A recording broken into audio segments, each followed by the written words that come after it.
December 1886 সালে এই গ্রামেই স্বামী বিবেকানন্দ সন্ন্যাস জীবন গ্রহণ করেছিলেন। এই সেই গ্রাম যেখানে মা সারদা দেবী, রামকৃষ্ণ ঠাকুর এসেছিলেন। আবার এই গ্রামেই জন্মগ্রহণ করেছিলেন স্বামী প্রেমানন্দ মহারাজ। এই গ্রামেই লুকিয়ে আছে প্রাচীনকালের টেরাকোটার মন্দির। আবার আরেকটু এগুলোই দেখা মিলবে শ্বেত কালীমায়ের মন্দির।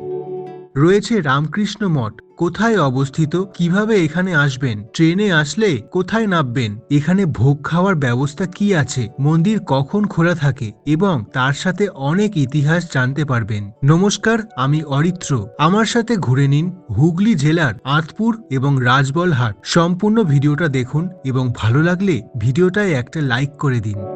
আঁতপুর হচ্ছে হুগলি জেলার জাঙ্গিপাড়া কমিউনিটি ডেভেলপমেন্ট ব্লকের একটি গ্রাম।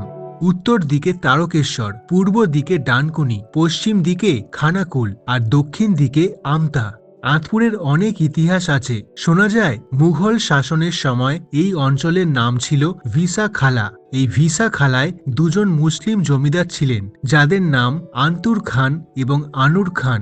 সময়ের সাথে সাথে তাদের নামানুসারে এই গ্রামের নাম হয়ে যায় আঁতপুর এবং পাশের আরেকটা গ্রাম আছে যার নাম অনারবতী। এটা হচ্ছে আঁতপুর রামকৃষ্ণ মঠ। বাইরে আছে গাড়ি পার্কিং এর জায়গা। যারা 4 চাকা বা 2 চাকা নিয়ে আসবে তাদের গাড়ি এখানে রাখতে হবে। হরিপাল জাঙ্গিপাড়া রোড ধরে এই রাস্তা দিয়ে এসেই প্রথমে চোখে পড়বে একটা শিব মন্দির। তারপর এই রাস্তা ধরে যেতে হবে। ডান দিকে রয়েছে রামকৃষ্ণ মঠ। এই মঠ সারা বছর কবে কখন খোলা থাকে দেখুন। এপ্রিল থেকে সেপ্টেম্বরের মধ্যে সকাল 7টা থেকে 11:40 পর্যন্ত খোলা, আবার বিকেল 4টে থেকে সন্ধ্যে 6:30 পর্যন্ত, এবং অক্টোবর থেকে মার্চের মধ্যে সকাল 7টা থেকে 11:40, আবার বিকেল 3:30 থেকে বিকেল 5:15 পর্যন্ত। রামকৃষ্ণ মঠে প্রবেশ করে বাঁদিকে দেখতে পেলাম ভোগ খাওয়ার ঘর। এখানে আমিও ভোগ খাবো। আপনিও চাইলে ভোগ খেতে পারেন। কিভাবে বুক করবেন সেটা একটু পরে বলছি। তার আগে বাকি জায়গাগুলোয় ঘুরে আসি, চলুন। আমরা এখন প্রবেশ করছি স্বামী প্রেমানন্দ মহারাজের পৈতৃক বাড়িতে। 1861 সালের 10ই ডিসেম্বর এই আঁতপুর গ্রামে জন্মগ্রহণ করেছিলেন বাবুরাম ঘোষ। বাবুরাম ঘোষ ছিলেন আঁতপুরের একজন জমিদার পরিবারের সন্তান। এখানে লোকাল গ্রামের স্কুলে পড়াশোনা করে ক্যালকাটা তথা কলকাতায় চলে আসেন উচ্চ শিক্ষার জন্য। শ্যামপুকুরের মেট্রোপলিটন ইনস্টিটিউশনে পড়াশোনা করতেন বাবুরাম ঘোষ। সেখানেই তার সঙ্গী হয় ব্রহ্মানন্দের সাথে, যিনি রামকৃষ্ণ মিশনের প্রথম প্রেসিডেন্ট ছিলেন, যার মন্দির বেলুর মঠেও রয়েছে। তার অনুপ্রেরণায় বাবুরাম ঘোষ হয়ে যান রামকৃষ্ণের ভক্ত এবং বাবুরাম ঘোষ থেকে স্বামী প্রেমানন্দ। এই হচ্ছে বাবুরাম ঘোষ বা স্বামী প্রেমানন্দ মহারাজের ছবি। রামকৃষ্ণ পরমহংস দেবের একজন ত্যাগী শিষ্য। বর্তমানে আঁতপুরে তেনার পৈতৃক বাড়িটাই এখন রামকৃষ্ণ মঠ।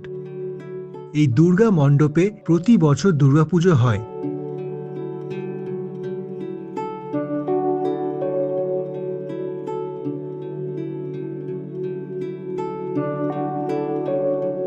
তার সামনে রয়েছে ধুনি মণ্ডপ। শ্রী রামকৃষ্ণের পরম শিষ্য স্বামী বিবেকানন্দ, যার আরেক নাম শ্রী নরেন্দ্রনাথ দত্ত, সেই নরেন্দ্রনাথ দত্ত এখানেই জীবনের সুখ সুবিধা ত্যাগ করেছিলেন এবং সন্ন্যাস ব্রত গ্রহণ করেছিলেন।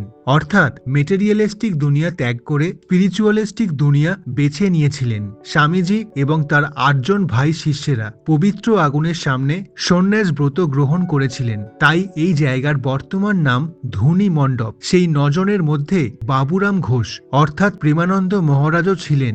এর ভেতরের দেওয়ালে খোদাই করা আছে স্বামীজি মাঝখানে এবং তার 2 পাশে তার ভাই শিষ্যেরা।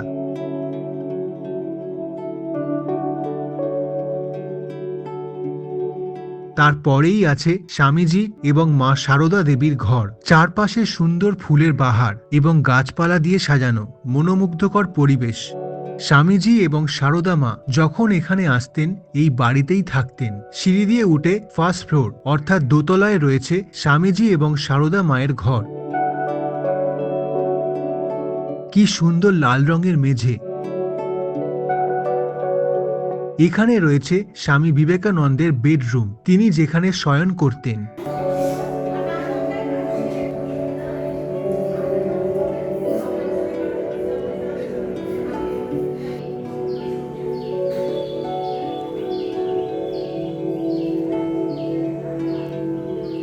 সিঁড়িতে দেখতে পেলাম স্বামীজির একটা ছবি। তার পাশেই রয়েছে সারদা দেবীর ঘর, যেখানে তিনি এসে থাকতেন। সারদা মা দুবার এসেছিলেন এই আঁতপুরে। প্রথমবার এসেছিলেন 1889 সালে 5ই ফেব্রুয়ারিতে, 1889 5th ফেব্রুয়ারি। সেই সময়ের ক্যালকাটা থেকে স্বামী বিবেকানন্দ এবং আরো অনেক শিষ্যেরা এসেছিলেন। ঠিক এক সপ্তাহ পর সারদা মা এখান থেকে কামারপুকুরে চলে যান। আর দ্বিতীয়বার এসেছিলেন 1894 সালে অক্টোবর মাসের 4 তারিখে, অর্থাৎ দুর্গা পুজোর সময়।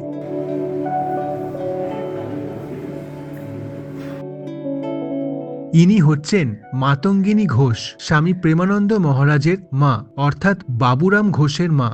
এখানে রয়েছে সেই ব্যক্তিদের ছবি যারা আঁতপুরে এসেছিলেন। স্বামীজি থেকে সারদা মা, যোগানন্দ, ব্রহ্মানন্দ, বলরাম বোস এবং আরো অনেকে।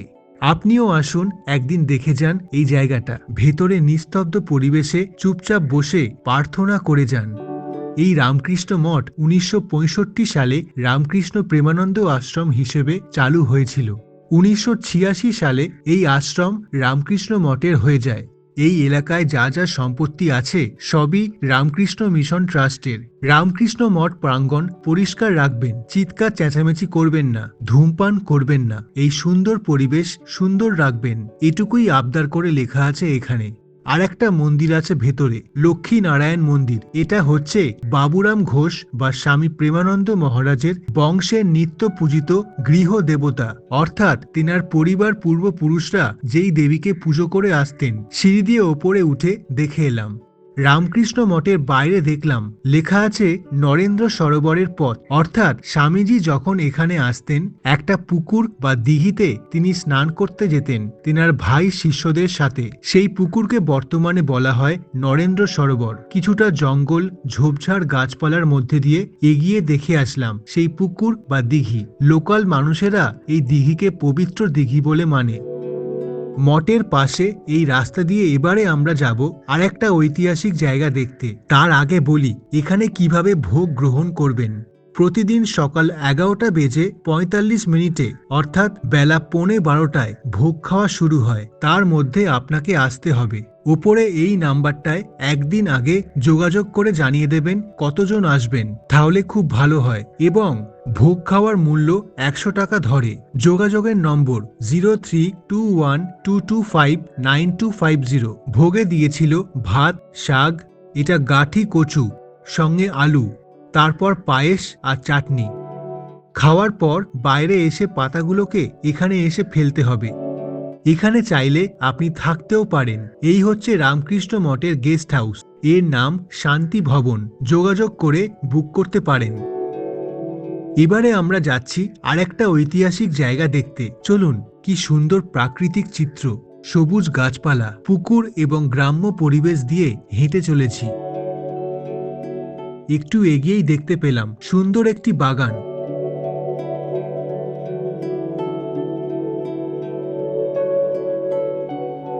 পাশে রামকৃষ্ণ মন্দির। এর ভেতরে সবাই চুপচাপ বসে আছে।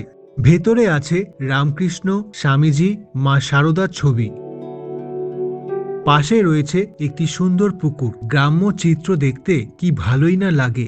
এবারে আমরা প্রবেশ করছি জমিদার কৃষ্ণ রাম মিত্রের শ্রী শ্রী রাধা গোবিন্দর জিউ দেবোত্তর এস্টেটে। এই চত্বরে আপনি অনেক কিছু দেখতে পাবেন। রয়েছে 5টা শিব মন্দির, তাতে অসাধারণ পোড়ামাটির কাজ করা। গঙ্গাধর শিব মন্দির, রামেশ্বর শিব মন্দির, বানেশ্বর শিব মন্দির। আর শেষ প্রান্তে একটা পুকুর আছে যেটা কৃষ্ণরাম মিত্রের বংশধর বাঁধিয়েছিলেন। তার পাশে রয়েছে ফুলেশ্বর এবং জলেশ্বর শিব মন্দির। দেখতে পাওয়া যায় একটা দোল মঞ্চ আর একটা রাস মঞ্চ। এই রাস মঞ্চটা প্রসন্ন কুমার মিত্র নির্মাণ করেছিলেন 1891 সালে। আর একদম সামনে রয়েছে রাধা গোবিন্দ জিউ মন্দির।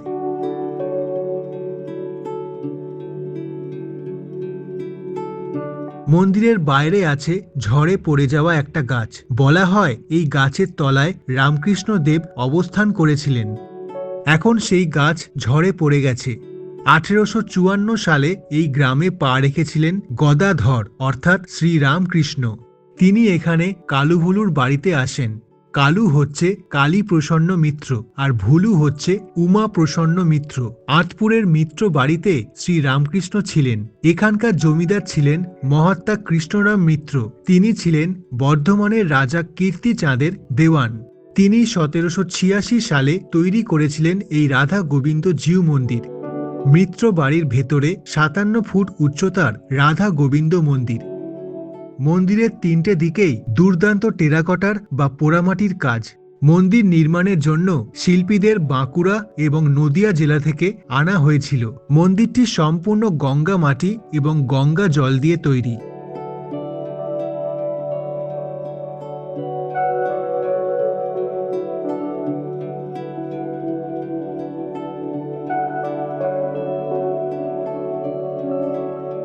এই রাধা গোবিন্দ মন্দির খোলার সময় সকাল 10:30টায় খোলে আর দুপুর 1টায় বন্ধ হয়। আবার বিকেল 5টায় খোলে আর সন্ধ্যে 7:30টায় বন্ধ হয়। শীতকালের সময়টা আধ ঘন্টা পরিবর্তন হতে পারে। মিত্র বাড়ির দেবোত্তর এস্টেট ঘুরে এবারের মতন আঁতপুরকে বিদায় জানিয়ে চলে যাব পাশের আরেকটা ঐতিহাসিক গ্রামে।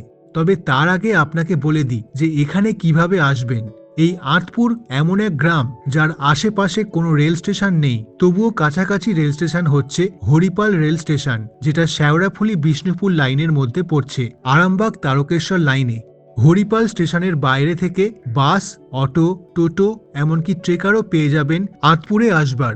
যা পাবেন তাতেই উঠে চলে আসতে পারেন আঁতপুর গ্রামে। হরিপাল স্টেশন থেকে ভান্দরহাটি ধানিয়াখালী রোড ধরে এসে হরিপাল ঝাউতলার মোড়, তারপর গজার মোড়, সেখান থেকে বাঁদিকে হরিপাল জাঙ্গিপাড়া রোড ধরে অনায়াসেই চলে আসতে পারেন আঁতপুরের রামকৃষ্ণ মঠ এবং মিত্র বাড়িতে।